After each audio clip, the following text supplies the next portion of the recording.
Сәлеметсіздер ме оқушылар? 459 есеп ортақ бөлімге келтіріңіздер. Яғни қараймыз.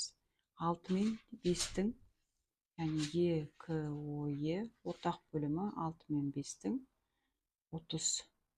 Сол себепті бірінші бөлшекті 6-ға көбейтем, екінші бөлшекті 5-ке көбейтем. Сонда не шығады? 30-дан 18 және 30-дан 25. Мынаның жауабы болады. Келесі 99 болады. Бірінші бөлшекті 9-ға көбейтем, екінші бөлшекті 11-ге көбейтем. 99-дан 54. Одан кейін 99-дан және 99-дан 44. Келесі ортақ бөлім, яғни 66 болады. 11-ге көбейтем, 6-ға көбейтем. Сонда 66-дан 55 және 66-дан 24.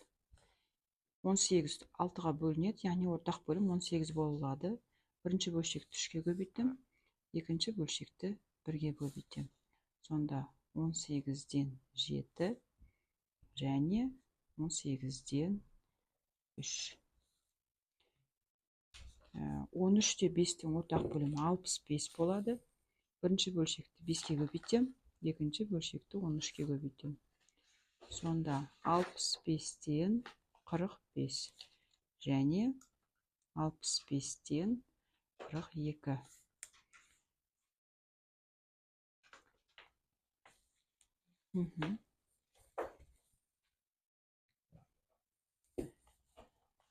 Ортақ бөлім 28 болады. 28-ден бірінші бөлшекке 4-ке көбейтем, екінші бөлшекке 7-ге көбейтем. Бөлімін 4-ке көбейтсем 20 болады. 28-ден 2-ін көбейтсем 21 болады. 15 3-ке бөлінеді, яғни ортақ бөлім 15 бола алады. 15-тен 1-ге көбейтем, 5-ке көбейтем. 15-тен 2 және 15-тен 5 болады. Келесі бөліміз 8 4-ке бөлінеді, яғни ортақ бөлім 8 болады. 8-ден 5-те бірінші бөлшекті қалдырамын, екінші бөлшекті 2-ке көбейтем. Сонда 8-ден 6 болады. 4-те 60-шы есеп екеуінде бөлімін 3 бөлшектінде бөлімдерін бірдей алсын деп тұр.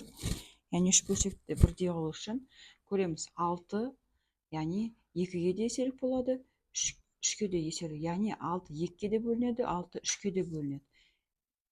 Яғни ортақ бөлім 6 болады.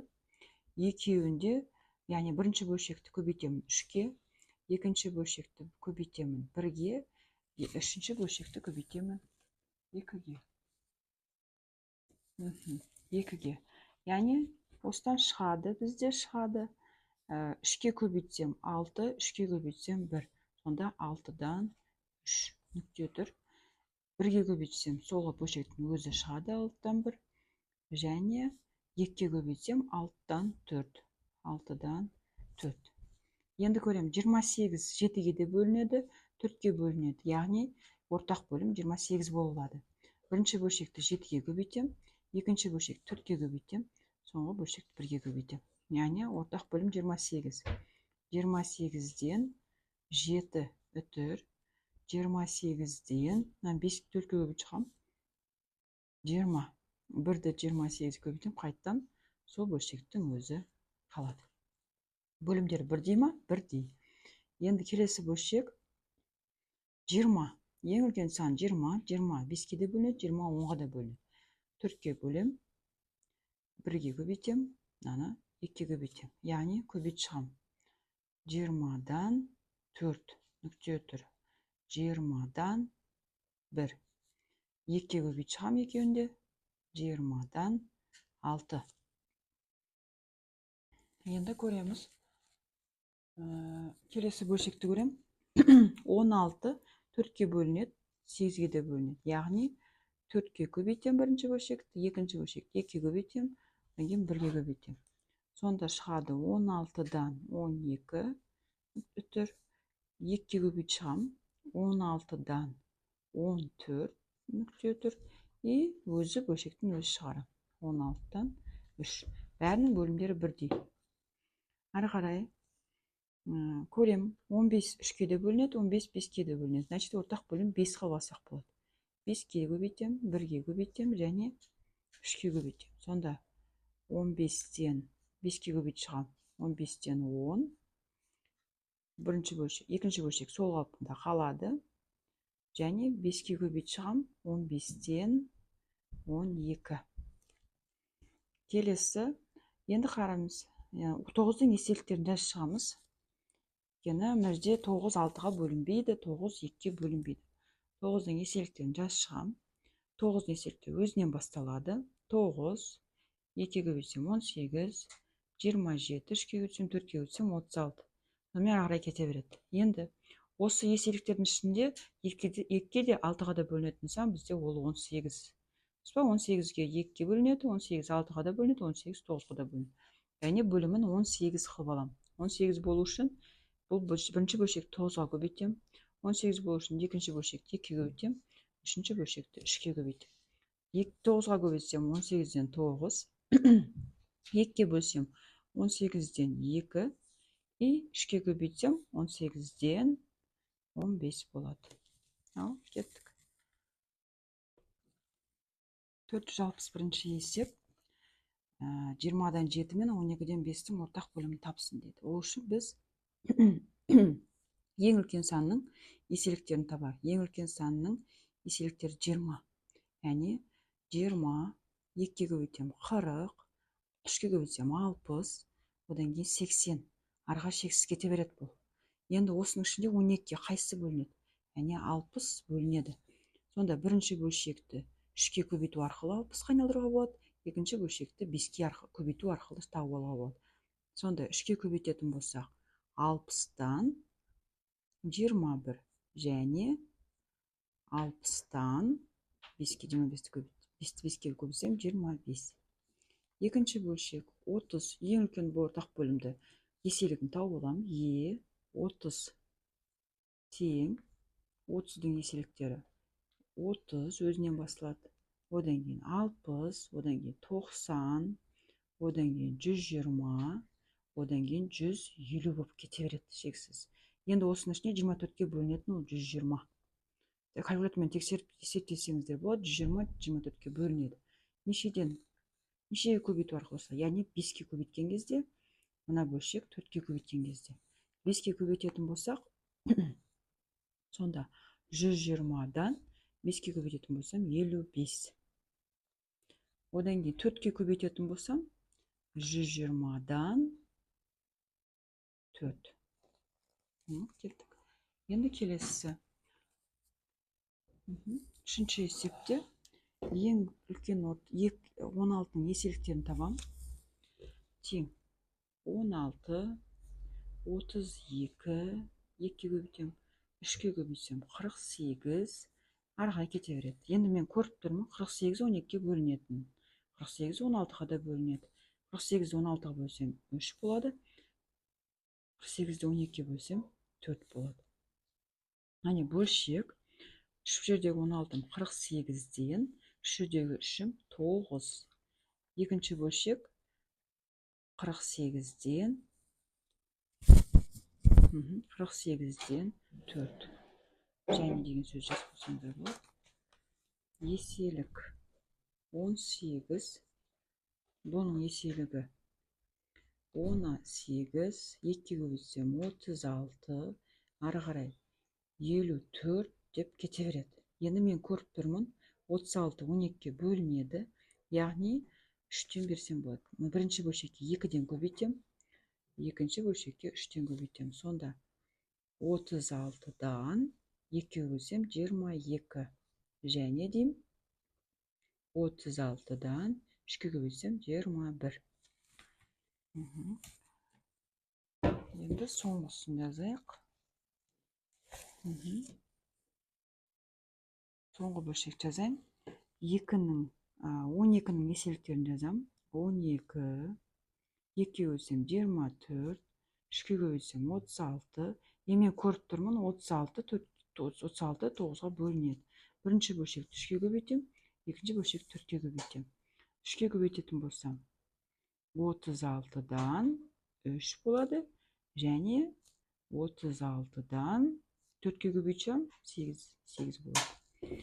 Одан кейін бөлшек еселік. 28-дің еселігін жазсам, 28 өзінен басталады.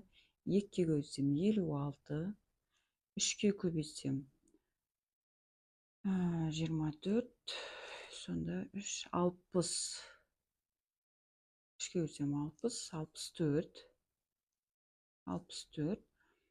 64, одан кейін тағы да 28-ге көбейтсем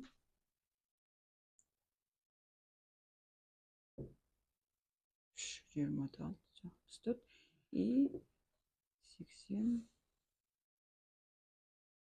102 бола ма? 28-ді көбейтсек, 28-ді 4-ке көбейтсем 32, 3 ойда 8, 112. 112. 8,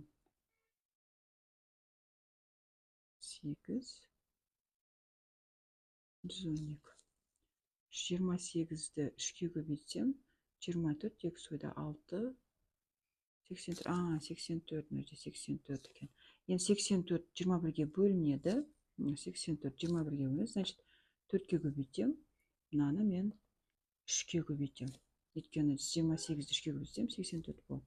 Сонда ортақ бөлім 84-ден 16, және 3-ке көбейтсем 84-ден 3-ке көбейтем 39. Соңғы амал қалды. Соңғы амал еселік. 15 санның еселіктерін жазып шығам. 15, 30, 45, 60. Мына сандар маған кездесті. Сол себепті мен білем. 60 12-ке бөлінетін. 15-ті 4-ке көбейтсем 60, 5-ке көбейтсем 60. Енді 5-ке көбейтетін болса, 4-ке көбейтетін болсам 60-тан 12-ке көбейтсем 32. 5-ке көбейтсем 60-тан 25. Және деген сан болсын. Енді 30, 15. Еселік. 30-дың еселіктері. 30, 60, 90, 120. Арқай кете береді. Енді көреміз. 60 12-ке бөлінеді. 120-ны алсам да болады. 60 маған ең кішісі болу керек. Онда бірінші бөлшекті 2-ке көбейту арқылы, екінші бөлшекті 5-ке көбейту арқылы. Сонда 2-ке көбейтсем 60-тан 14, екінші бөлшекті 5-ке көбейтсем 60-тан 5. Яғни ортақ бөлімге келтірдік. 462-ші есепте жұлдызшаның орнына тиісті санды қойып жазыңыздар дейді. Енді қараңыздар. 2, 14. 2-ні қандай санға көбейткен кезде шықты ол? 7-ге көбейткен кезде, дұрыс па? Енді мына сан қайтып келу керек қой. Екеуі де, енді бөлшектің негізгі қасиеті бойынша екеуін де бірдей санға көбейтіп отыр. Сонда қандай санды 7-ге көбейткен кезде 21 болады. Яғни оны біліп тұрсыздар, 3 деген санды. Мына 3 деген сан болады. Келесі 15. 15 3-ке көбейткен кезде шықты. Яғни мына санды, енді мына 21, мына жерде қандай санды табу үшін біз керісінше, мына жерде көбейттік, берсін керісінше бөлеміз. 21-ді 3-ке бөлсек 7 деген сан шықты. 4 52 болды. Яғни 13-ке көбейткен кезде шықты. Енді 65-ті 13-ке бөлетін болсақ, бұл 5 деген сан шығады. Дұрыс айтасыздар. Енді 7-ні қандай санға көбейткен кезде? 5-ке көбейткен кезде 65-ті бөлеміз 5-ке, 13 деген сан шығады. Ары қарай 17-ге көбейттік. Қараңыздар, 17-ге көбейттік. 51-ді 17-ге бөлсем 3 деген сан шығады. 8-ді 3-ке көбейткен кезде 24 болады. 3-ке бөлетін болсам 17. 10-ды 7-ге көбейткен кезде 70 болады. Бөлген кезде 7-ге бөлсем 19 бола ма? 109 7-ге ғой. 7-ге бөлсем 1 7 19 дұрыс екен. 19 екен. Келесі 57-ні 3-ке бөлем. Қанша болады? 19.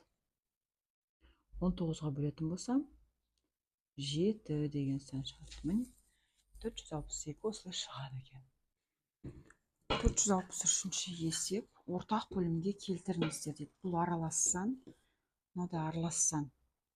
Енді 9 бен 6-ның ортақ бөлімі 18. 18 6-ға да бөлінеді, 9-ға да бөлінеді. Яғни бірінші бөлшекті 3-ке көбейтем, екінші бөлшекті 2-ге көбейтем. Сонда 2 бүтін 3-ке көбейтсем 18-ден 3. Бұл сан тек қана алымына бөлінеді, бүтін санға тимейміз. Келесі және 2-ке көбейтем, 2-ке көбейтем. Бүтінге тимейміз. 3 бүтін 18-ден 2. Келесі екінші бөлшек. Қараймыз, бөлімі 12 4-ке бөлінеді. Яғни ортақ бөлім 12 бола алады ғой? Бола алады. Яғни 3-ке көбейтем бірінші бөлшекті, екінші бөлшекті 1-ге көбейтем. Сонда 1 бүтін 3-ке көбейтсем 12, 3-ке көбейтсем 9.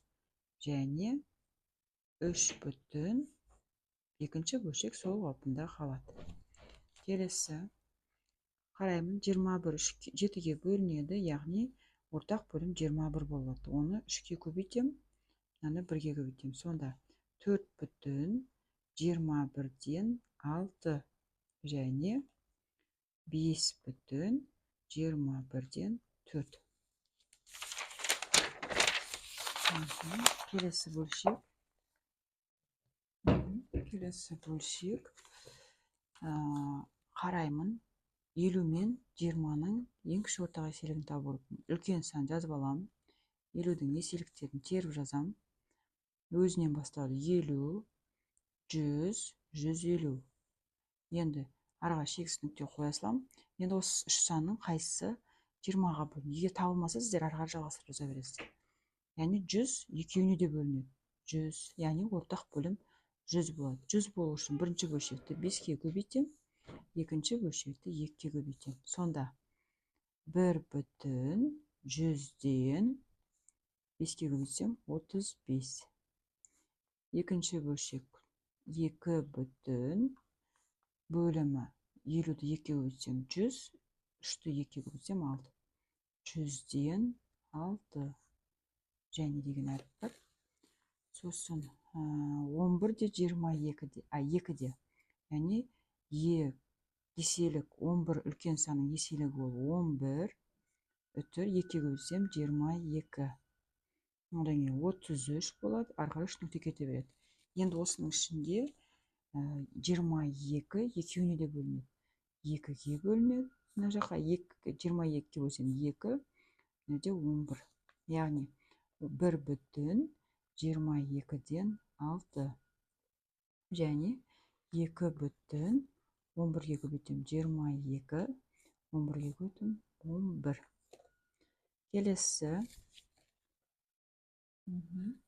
Келесі 6-шы есеп. 100 10-ға бөлінеді, яғни 100 еселік ортақ бөлім бола алады. Сонда бірінші бөлшек сол қалпында қалады, екінші бөлшекті 10-ға көбейтем. Сонда 6 бүтін 100-ден 7 болып қалады, және 4 бүтін 100-ден 90 болып қалады. 7-ші есеп. Қараймыз, 15-те 20. Ең үлкен еселік жазам 15-ті. Нешеге? Бірінші 15-ке, одан кейін еселігі 30, одан кейін 45, одан кейін 60. Араға шексіздікке кете береді. Енді осының қайсысы бөлінеді 12-ге де, 15-ке де. Яғни мен білем уже. Бұны 4-ке көбейткен кезде 60 болады. 60-ты 12-ке бөлсем 5-ке көбейткен кезде. Яғни 2 бүтін 60-тан 32. Және 1 бүтін 60-тан 25. бөлімдері бірдей болды. И соңғы есеп еселік 18 санның еселігін тауып алам. Ол 18, одан 2-ге көбейтсем 36, одан 18-ге көбейтсем 54, одан кейін 18-ге көбейтсем 72, одан 18-ге көбейтсем 90, одан кейін әрі кете береді. 90 мен аяқталатын сияқты, екен 90-ға 18-ді бөлінеді, 90 15-ке де бөлінеді. 90-ды 18-ге бөлсем 5, 90-ды 15-ке бөлсем 6, яғни 3,90-нан 5, 2,90-нан 24 және деген сан болады, яғни бөлімдері бірдей.